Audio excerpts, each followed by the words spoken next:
সবাইকে স্বাগত জানাচ্ছি। আমি ফিরোজ তোহার। শুরুতেই সংবাদ শিরোনাম জানিয়ে দেব এই মুহূর্তে হাতে পাওয়া সর্বশেষ গুরুত্বপূর্ণ আপডেট বাংলা সংবাদ। শুরুতেই থাকছে বাংলাদেশ জাতীয়তাবাদী দল বিএনপির সিনিয়র যুগ্ম মহাসচিব রুহুল কবির রিজভী বলেছেন, দিল্লির গ্যারান্টি নিয়ে শেখ হাসিনা ক্ষমতায় থাকতে চেয়েছিলেন।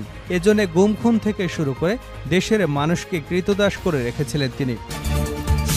এবারে জানাবো যুক্তরাষ্ট্রের আসন্ন উচ্চ পর্যায়ের প্রতিনিধি দল বাংলাদেশের অর্থনৈতিক প্রবৃদ্ধি, আর্থিক স্থিতিশীলতা এবং উন্নয়ন চাহিদা সহায়তার উপর ওয়াশিংটনে দৃষ্টি নিবদ্ধ করবে। মার্কিন পররাষ্ট্র দপ্তর এ তথ্য জানিয়েছে। মঙ্গলবার মার্কিন পররাষ্ট্র দপ্তরের মুখপাত্রের অফিসের মিডিয়া নোটে বলা হয়েছে, যুক্তরাষ্ট্রের দক্ষিণ ও মধ্য এশিয়া বিষয়ক ব্যুরো সহকারী পররাষ্ট্রমন্ত্রী ডোনাল্ড লু 10 থেকে 16 সেপ্টেম্বর ভারত ও বাংলাদেশ সফর করবেন। জানাবো বহাল তবিয়তে আসাদুজ্জামান ও হারুন সিন্ডিকেট। পুলিশে এখনও বহাল তবিয়তে রয়েছেন সাবেক স্বরাষ্ট্রমন্ত্রী আসাদুজ্জামান খান কামাল এবং তার সিন্ডিকেটের অন্যতম হোতা সাবেক পিএস হারুনা রশিদের প্রেতাত্মারা। এদের মধ্যে 14 জেলার পুলিশ সুপার, এসপি সহ অনেকের বিরুদ্ধে বৈষম্য বিরোধী ছাত্র আন্দোলনে ছাত্র জনতাকে গুলি করে হত্যার মতো অভিযোগ রয়েছে। তবে রহস্যজনক কারণে এই 14 জেলার পুলিশ সুপাররা এখনও বহাল তবিয়তে রয়েছেন। এদিকে পুলিশের elite force rapid action battalion বলছে, সম্প্রতি রাষ্ট্রবিরোধী কিছু অপশক্তি দেশে উগ্রবাদ ছড়াচ্ছে বলে অপপ্রচার চালাচ্ছে। এর মাধ্যমে এই অপশক্তি দেশের আইনশৃঙ্খলা পরিস্থিতির অবনতির চেষ্টা চালাচ্ছে। বুধবার র্যাবের আইন ও গণমাধ্যম শাখা থেকে পাঠানো এক বিজ্ঞপ্তিতে এ তথ্য জানানো হয়। জানিয়ে দেব সাবেক প্রধানমন্ত্রী শেখ হাসিনার বিদ্যুৎ, জ্বালানি ও খনিজ সম্পদ বিষয়ক উপদেষ্টা ডক্টর তৌফিক ইলাহি চৌধুরীর 4 দিনের রিমান্ড মঞ্জুর করেছেন আদালত। এবং সর্বশেষ জানাবো আন্তর্জাতিক সংবাদ। মণিপুরে 2000 অতিরিক্ত পুলিশ পাঠাচ্ছে মোদী সরকার। ভারতের পূর্বাঞ্চলীয় রাজ্যে মণিপুরের সাম্প্রতিক সহিংসতা মোকাবেলায় কেন্দ্রীয় বাহিনীর আরও 2টি ব্যাটালিয়ন পাঠানোর সিদ্ধান্ত নিয়েছে মোদী সরকার। এতক্ষণ শিরোনাম শুনছিলেন, এবার বিস্তারিত। প্রিয় দর্শক, আপনি যদি এই চ্যানেলে নতুন হয়ে থাকেন, ভিডিওটি দেখতে দেখতে চ্যানেলটি সাবস্ক্রাইব করে আমাদের সঙ্গেই থাকুন।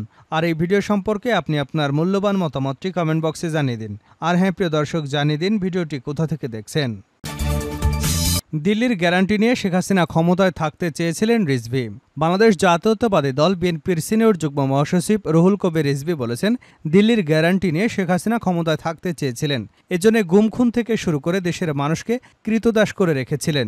সিলেটে পুলিশের গুলিতে নিহত সাংবাদিক এটিএম তোবারের বাসভবনে বুধবার বিকেলে নিহতের পরিবারের সঙ্গে সাক্ষাৎ শেষে সাংবাদিকদের সাথে আলাপকালে রিজভী এসব কথা বলেন। রিজভী বলেন, দিল্লি এদেশের অপরাধীদের আশ্রয় দেয়, কিন্তু সীমান্তে বাংলাদেশের মানুষকে হত্যা করে। আওয়ামী লীগ দেশকে লাশের রাজ্যে পরিণত করেছিল। দেশের সম্পদ লুট করে পার্শ্ববর্তী দেশের ফায়দা করেছে শেখ হাসিনা। এ সময় তিনি বলেন, প্রশাসনে এখনও দুর্নীতিবাজরা রয়ে গেছে। তাদের হাতে প্রচুর টাকা, তারা যে কোনো সময় স্যাবোটাজ করতে পারে। দেশে এখনও আওয়ামী লীগের ঘাতকরা রয়ে গেছে। পরাজিত ঘাতকরা যাতে মাথাচাড়া দিতে না পারে সেদিকে খেয়াল রাখবেন। সেজন্য অন্তর্বর্তীকালীন সরকারকে সাবধান থাকতে হবে, যাতে শহীদদের আত্মত্যাগ বৃথা না যায়। একটি গোষ্ঠী দেশকে অস্থিতিশীল করবার চক্রান্ত করছে। এদেশকে স্থিতিশীল করতে দ্রুত নির্বাচনের তাগিদ দেন তিনি। রিজভী আরও বলেন, মুক্ত চিন্তার মানুষদেরকে হয়রানি করতে ডিজিটাল নিরাপত্তা আইন বাতিল করতে হবে। জনগণের ক্ষমতা জনগণের হাতে দিতে হবে। এছাড়া আর যত কালাকানুন আছে তা এখনও বাতিল হলো না কেন, এমন প্রশ্ন তুলেছেন তিনি।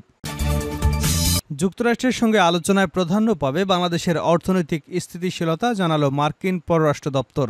যুক্তরাষ্ট্রের আসন্ন উচ্চ পর্যায়ের প্রতিনিধি দল বাংলাদেশের অর্থনৈতিক প্রবৃদ্ধি, আর্থিক স্থিতিশীলতা, উন্নয়ন চাহিদা সহায়তার উপর ওয়াশিংটনে দৃষ্টি নিবদ্ধ করবে। মার্কিন পররাষ্ট্র দপ্তর কথা জানিয়েছে। মঙ্গলবার মার্কিন পররাষ্ট্র দপ্তরের মুখপাত্রের অফিসের একটি মিডিয়া নোটে বলা হয়েছে, যুক্তরাষ্ট্রের দক্ষিণ ও মধ্য এশিয়া বিষয়ক ব্যুরো সহকারী পররাষ্ট্রমন্ত্রী ডোনাল্ড লু 10 থেকে 16 সেপ্টেম্বর ভারত ও বাংলাদেশে সফর করবেন। এতে বলা হয়, সহকারী পররাষ্ট্রমন্ত্রী লু ঢাকায় বাংলাদেশের অন্তর্বর্তীকালীন সরকারের সাথে বৈঠকের জন্য একটি আন্তঃসংস্থা প্রতিনিধি দলে যোগ দেবেন। প্রতিনিধি দলে মার্কিন ট্রেজারি বিভাগ, ইউএসআইডি ও মার্কিন বাণিজ্য প্রতিনিধি অফিসের প্রতিনিধিরা থাকবেন। ঢাকায় অবস্থানকালে লুয়ের প্রধান উপদেষ্টা অধ্যাপক ডক্টর মোহাম্মদ ইউনুস, পররাষ্ট্র বিষয়ক উপদেষ্টা মোহাম্মদ তৌহিদ হোসেন ও সুশীল সমাজের বিভিন্ন সদস্যদের সঙ্গে দেখা করবার কথা রয়েছে। গত 8 আগস্ট বাংলাদেশের অন্তর্বর্তী সরকারের গঠনের পর যুক্তরাষ্ট্র থেকে এটি প্রথম এ ধরনের সফর হতে যাচ্ছে।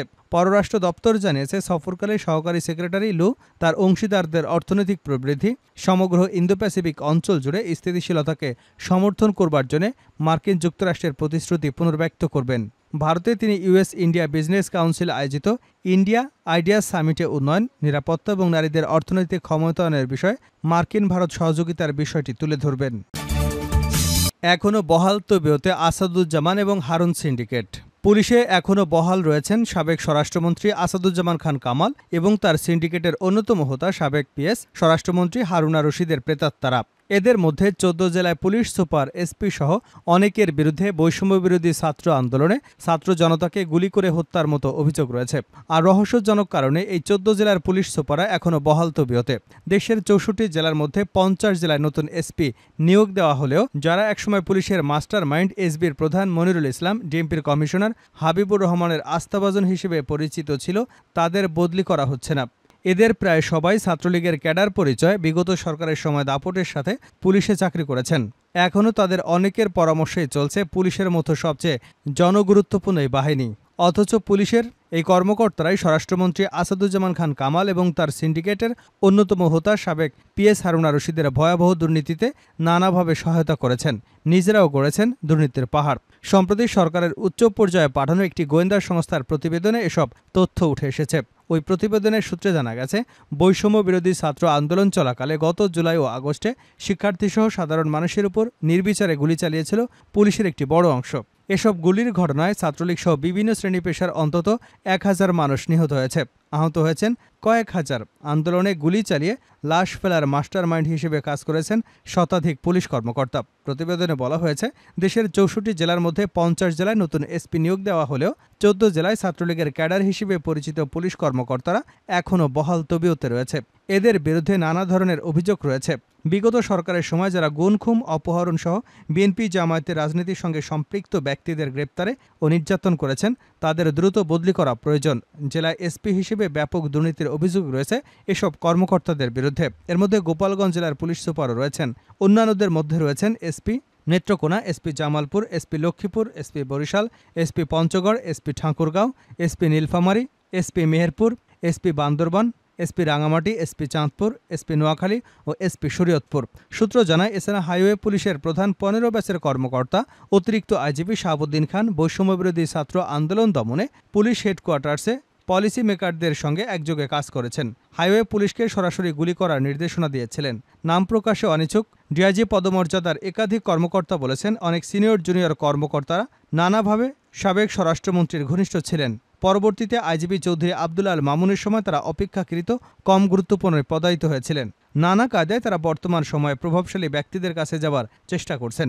প্রতিবেদনে উল্লেখ করা হয়েছে, সাবেক স্বরাষ্ট্রমন্ত্রী নিয়োগ বাণিজ্যে সিন্ডিকেটের সরাসরি নেতৃত্ব দেন এবং ব্যক্তিগতভাবে প্রচুর ঘুষ গ্রহণ করে মেধাবী ও যোগ্য প্রার্থীদের নিয়োগ বঞ্চিত করেন।